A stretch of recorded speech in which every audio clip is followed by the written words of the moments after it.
কি তো হইছে আপনার ঘরের? আমার ঘরে হঠাৎ করে তুফান আয়া। কোন সময় হইছে? তখন 11টা সাড়ে 11টার দিকে আয়া উঠা তুলে লয়ে গেছে, তুলে লয়ে দিয়া শেষ আমার ঘরটা।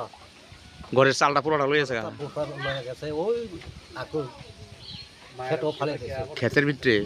আপনারা কি তখন ঘরে আসলে? আমার ঘর আসছিল ভিতরে, আপনার আত্মীয় স্বজন মানে পরিবার আসলো? পরিবার আসছিল সব দিন। এরপরে দৌড়া ওই একটা ঘরে গেছে আর কি। অক্ষর আমার যে কোনো বুদ্ধি নাই যে আমি ওই ঘরটা ঠিক করলাম। তো এখন কই থাকবেন তুইলে? আমার থাকবে একটা ঘরেই, একতলা করেই থাকবো, এখানে কি করবো? আপনারা সরকার সাহায্য, সরকারের কাছে কি তা চাইতেছেন? আমার সাহায্য ক্ষতিপূরণ তুলে আর ঘর আপনি এমনি কিতা করেন? আমি এমনি ওই মানুষের কাজ টাজ করে। নাম নাম কিতা আপনার কাকু? আমার নাম যোগেশ দেববর্মা। এই জায়গাটার নাম কিতা? জগাই বাড়ি। কই থাকবেন তুলে এখন এই বৃষ্টির ভিতরে? এই বৃষ্টিতে থাকার চিন্তা আমি সকলে কি এমনি থাকুন, যা সরকার বাহারও কিছু সাহায্য দিলে কাজ করা যায়।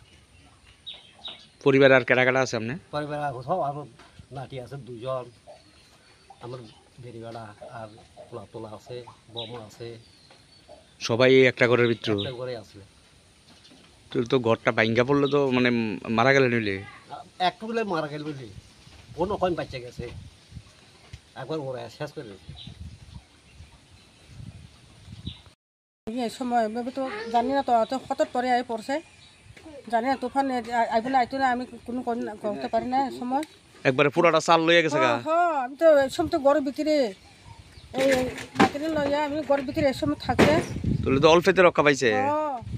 আমার মায়ের তো লাগিয়ে তো ফুলে থাকে, তো হাতটা একটা হাত। মেয়েও ব্যথা পাইছে?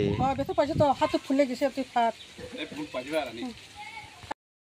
যে তুফান আয়ার সময় লাগে ঘর ভাঙ্গা হাতে পড়ছে?